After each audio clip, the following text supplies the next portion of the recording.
A few years ago, I talked about the 2009 version of Star Trek, directed by JJ Abrams. In 2013, he came back to the Trek universe with Star Trek Into Darkness, which is coincidentally a direct sequel to Star Trek 2009, and who would have known it? It's like the Wrath of Khan of the Kelvin timeline, because, you know, the Wrath of Khan was the second Star Trek film, like, back in the day. Coincidentally, Khan appears in this film as well.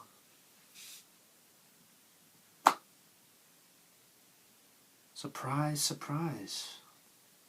When this was being advertised, like with Benedict Cumberbatch being on the posters and everything like that, it's promoted as being a new villain, John Harrison. Oh, John Harrison. Who could this John Harrison be? It turns out it was just all a facade. It was actually Khan Noon Singh. And there was quite a little bit of backlash. Backlash? Backlash? Is that even a word? I meant to say backlash, but I ended up saying backflash. God knows why. But anyway, there was a bit of backlash because it's been portrayed by a white actor. It's been portrayed by Benedict Cumberbatch. And for those who watched the original version of Khan in the original series episode Space Seed and the second original Star Trek movie, The Wrath of Khan, he was portrayed by Ricardo Montalban, who was of foreign descent. So people like Garrett Wang, who played Harry Kim in Star Trek Voyager, they didn't like that Khan was being portrayed now by a British white actor. I mean, I can sort of see where they're coming from. There'll be a lot of people out there who are purists. They prefer the original. They don't like new things, changing things around. And I can totally get that. I totally understand where these critics will be coming from. However, as Spock would say, this is an alternate timeline, so a few things are going to be different here and there. And a few plot elements from The Wrath of Khan are borrowed here as well. Towards the end of the film, Kirk, he dies, sort of, from radiation poisoning. And that was like mirroring, spoiler alert for The Wrath of Khan. If you've not seen it, I'll just give you a few seconds. Okay, so that mirrors the ending of The Wrath of Khan, where Spock dies because he wants to save everyone. So loads of people love The Wrath of Khan. They say it's the best Star Trek movie. So what JJ Abrams and the team wanted to do with this film, they wanted to sort of replicate that success. Now, I know why they did it, because of that exact reason. That is why they did it. They thought bringing Khan back, is one of the biggest villains in the whole franchise of Star Trek, which has spanned over 50 years. It's one of the biggest franchises out there. I'm not sure that everyone realises that. It is one of the biggest franchises out there. I think it's because it was dormant for so long. The only thing that we had for a long time were these movies. And this film, a lot of Star Trek fans, they absolutely hate. And it goes with their superstition as well. It follows on with superstition, which is really weird because I thought that all the even number films were the best ones. This is the 12th Star Trek film if you count all the others, and the whole consensus is the even number ones are the best ones, like Wrath of Khan, Voyage Home, The Undiscovered Country, First Contact. Not a lot of people like Nemesis, I don't think. I quite like Nemesis, I thought it was great. But people didn't like this film, and people shit all over it because they thought that films like Galaxy Quest were better.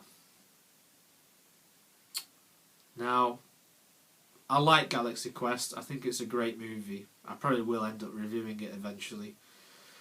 So, stay tuned, long-time viewers. You will see that very soon. It's a bit offensive to me that you put that higher in the list, because that's not a Star Trek film.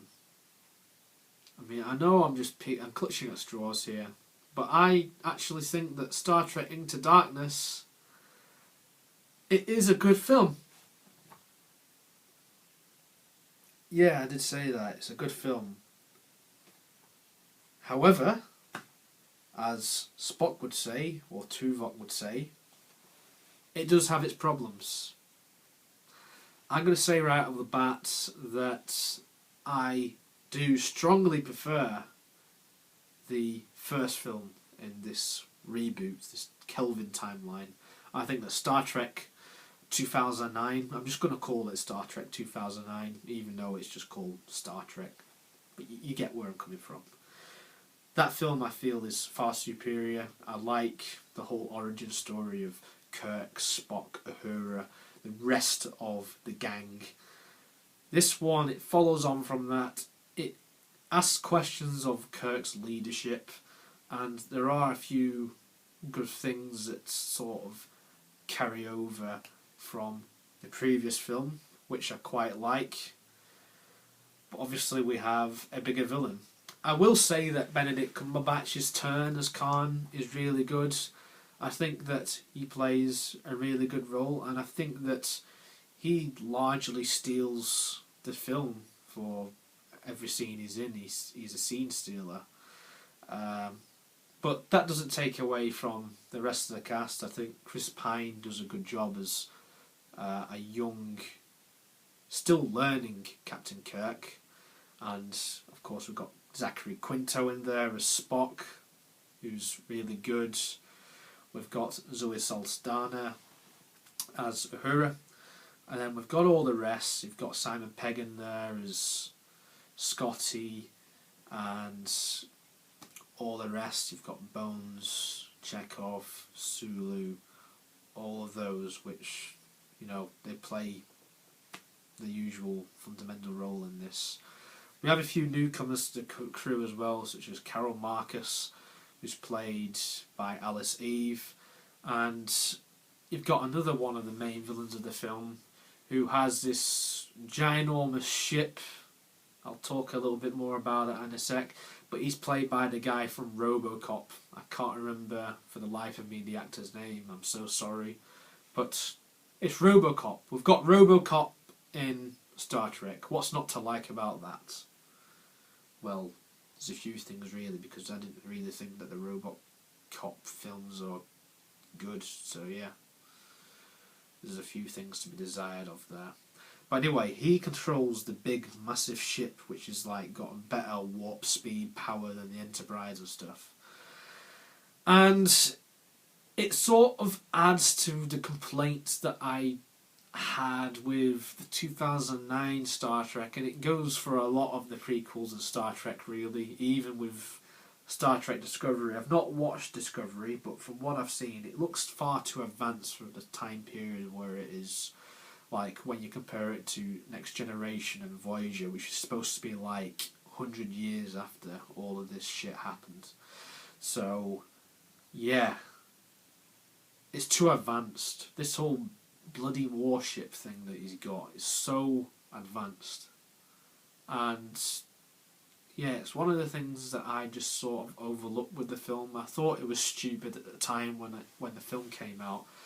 It looked cool, it's great for action sequences, and I suppose if you're not like a Trekkie, like I am, because I am a Trekkie, if you didn't know already, if you didn't like watch Star Trek, if you just went in to watch this film just for pure entertainment, then I guess then there'd be no problem at all. You'd not see any problems anywhere.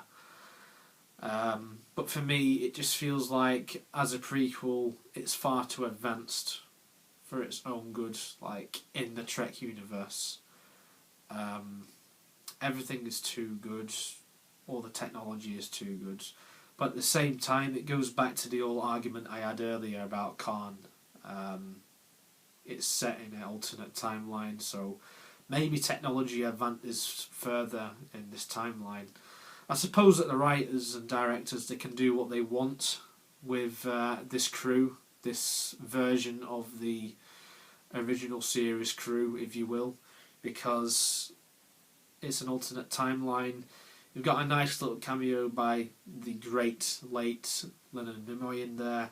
This proved to be the final acting role that he ever had, and it's so fitting that it was as Mr. Spock himself, as an old Spock, giving a younger Spock some advice about Khan and the threat that he posed to the crew, because obviously the original old Spock came from the original timeline. So you do have a few tie-ins to the original timeline in there that sort of affect the narrative of things that go on, even more so in the first film, Star Trek 2009.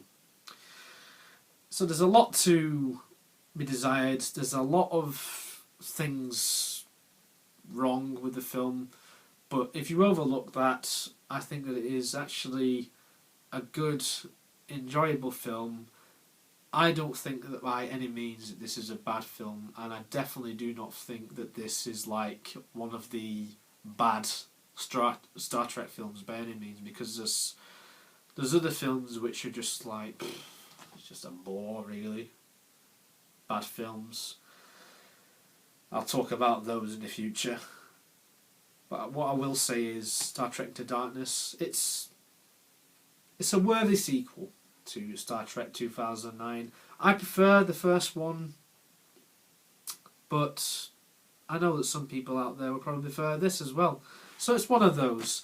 I think, again, it's one of those divisive films. You're either going to love it or you're either going to hate it, and it proves to be more of a case for Trekkies, because a lot of those are passionate and they will give you one side of the argument and they'll give you another. They'll say why this is a great film and they'll say why this is a terrible film.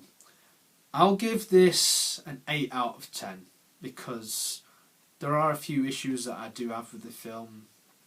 I feel like the ending is a little bit of a cop-out, and there's just a few bits here and there which are just like, didn't really need. I don't like the Klingon design in this film. I think that's shit. I will say that. But overall, great. Lens flares all over the place. Lovely. Lovely touch by JJ Abrams there. Really good.